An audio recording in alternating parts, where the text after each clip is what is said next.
22 minutes to 9 o'clock. The latest sport and travel is on the way. For now, though, as part of its review of Jersey's care system, the expert panel looked at political involvement in the police investigations of abuse. And one section is about Senator Sir Philip Bailhache, who these days is the External Relations Minister, responsible for Jersey's reputation on the international stage. But nearly 10 years ago, when he was bailiff, Sir Philip made a speech on Liberation Day in which he said, whilst all child abuse is scandalous, the denigration of Jersey and her people is the real scandal. Now, Jersey's Care Inquiry report into historic abuse in Jersey's care system found this was a grave political error. But it also said that Sir Philip hadn't tried to influence the police investigation into child abuse in Jersey. He joins me in the studio this morning. Sir Philip, the panel said a grave political error, not just a political error. How do you respond to that finding? Before I answer that question, Ashley, I wonder if I could just say that the inquiry report has shed light on aspects of the past that I don't think we fully understood. We knew that there were instances of bad practice and bad decision-making, but not its extent. And the inquiry has shown that at times government utterly failed to respond to what was going on and set appropriate standards and so on. The inquiry has produced a very valuable report, but that doesn't mean that every single aspect of the 1,000 pages of their report is absolutely correct. Are you disputing in every this? respect. What I'm saying to you is that I have accepted that in retrospect the words that I used were capable of being given an interpretation which was not intended. But you need to look at the speech as a whole. You can't pick out one sentence from a speech and understand the context in which it was given. So do you agree it was a grave political error? No, I think it was. Those are the words of the panel. I would accept that it was a mistake, but I think that if you look at the speech as a whole, it is perfectly obvious to any fair-minded observer that I was talking not about child abuse, but I was talking about the scandalous misreporting of the police investigation that was taking place at that time. And that's the context in which you have to look at the words used in the speech. That being said, the inquiry couldn't accept that a politician and a lawyer of your experience would inadvertently have made what you told them was an unfortunate juxtaposition of words. So why did you make the comments? Well, I think the inquiry got that wrong. I think that it is obvious, as I say, if you look at the speech as a whole, that I was not talking about child abuse. And so what appears to be a comparison of the gravity of child abuse and the misreporting of the police investigation. You must have known that it would be interpreted in that way. If I had known that people would put this construction on it, I would have phrased it very differently. And that's what I said to the inquiry. And I accept that the juxtaposition of words was unfortunate. And that's why I expressed my regret if anybody misunderstood what I was saying and was distressed by that. Why did you, at the time, though, decide to align the two, put the two side by side effectively? I didn't decide to put the two side by side. If you look at the speech as a whole, you will see that what I was talking about was the misreporting. And the reference to child abuse was, in a sense, an aside. Everybody knows that child abuse is a scandal. That's not what I'm talking about. What I'm talking about is the scandalous misreporting of the police investigation that was taking place. And if you were in the island in 2008, then I think you will have some conception of what actually was happening. So you're blaming the media for misrepresentation then? The media made serious mistakes, yes. They misreported the police investigation in a very bad way. You said that you regret the remarks. Are you sorry? I'm sorry if I have caused offence to any individual who suffered abuse and misunderstood what I was saying, I would be very upset if that were the position. Although I must say that in the 10 years since the speech was made, not a single person has written to me, phoned me up, or come to see me to say that they were offended in that way. Can you understand if they might have been? I can, and that's why I made my personal statement to the States and why I expressed my regrets in case there was any such person who was offended by the words that were used. And can you understand why it hit the headlines at the time? It was a very febrile atmosphere at the time. The island, I think, felt completely under the cosh of the international media. Things were being reported about Jersey which were completely inaccurate. People didn't recognise the island which they saw described in the newspapers or heard about on the radio.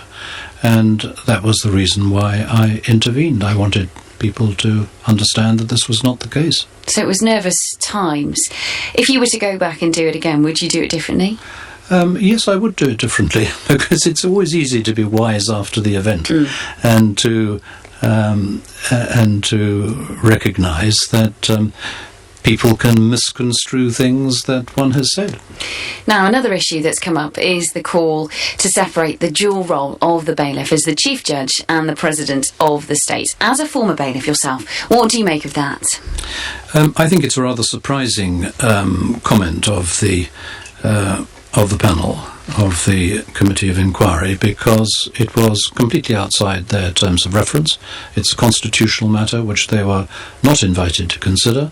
They heard no evidence on the subject, and they based their conclusion upon, it seems, an anonymous witness who said that he or she thought that the non-separation of powers led to secrecy, non-transparency and a lack of openness. Well, now, if you think about that, that's just not correct. When things come before a court, they are the complete antithesis of secret. Everything before a court takes place openly and transparently. Do you understand why people sort of see the role as being conflicted, though? No, I don't, as a matter of fact. I think there are... Of course, I see the arguments in favour of separating the two roles. There are arguments, and everybody knows what those arguments are, but they've got nothing to do with child abuse. The Chief Minister has said that he expects the role to split. As a fellow minister, would you support him in that, even if you believe that the role should stay as is? It's fine as it is? The Chief Minister and I have different views on this, and that has been known to both of us for quite a long time. So you would stick rather than twist when it comes to the role of bailiff? I think that you need to examine all the implications of major constitutional changes, and when you do that, I don't think at the present time that it is necessary or desirable to divide the two roles. Can you see why it could damage the island's reputation, that sort of conflict of interests? I don't think it has damaged the island's reputation. People are curious that this traditional fusing of roles is in place in Jersey, and it's true that the Channel Islands are probably the only places in the world where a judge does preside over the legislature, but there are historical reasons for that. But just because it's always been a certain way doesn't mean it should stay the same. No, it's perfectly true. If there are reasons for change, then one should change, but one doesn't simply change in order to accommodate views of outsiders if people in the island are perfectly content with what's there.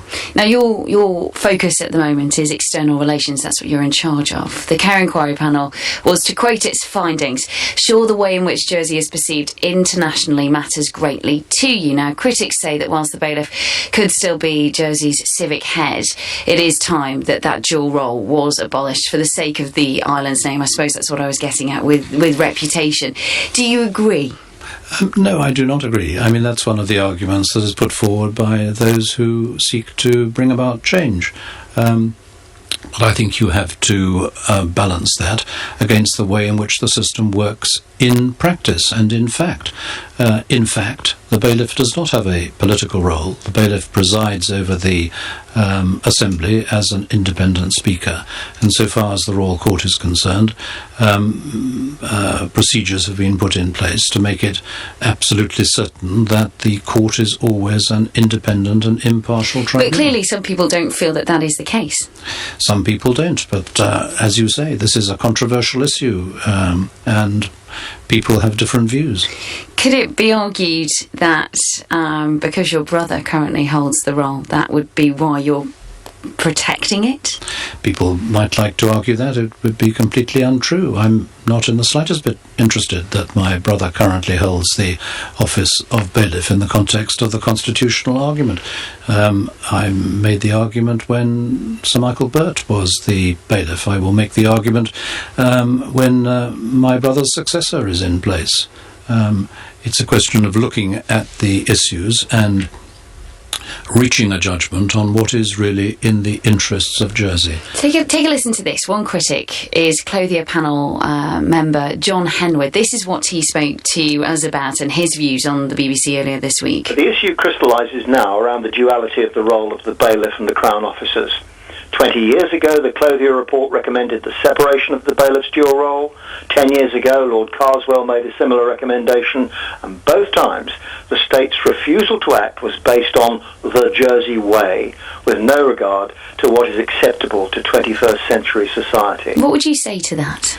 I think it had nothing to do with whatever the Jersey way may be. It had to do with a conviction that it was not in Jersey's interest that the bailiff should no longer preside over the states. One might recall, actually, that the Clothier Review also recommended that the constable should be removed from the states, and the majority of people in the island decided in a referendum that they didn't agree with that.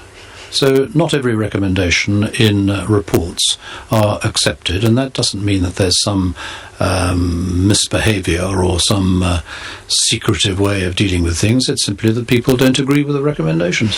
Are you discrediting the report then? A lot of the questions I've asked you this morning, you've sort of disagreed with the findings of. What do you make of the report as a whole? Are we talking about the current report? Yes. Well, that's why I wanted to make it absolutely clear at the beginning of this interview that I thought that the inquiry report had performed a very valuable service. It's shown light on areas which I think were not clear before, and there are a number of things which they suggest should be done, which I'm sure should be done, and I think that in that sense they have provided a valuable service. So I'm not in any sense undermining the value of the report.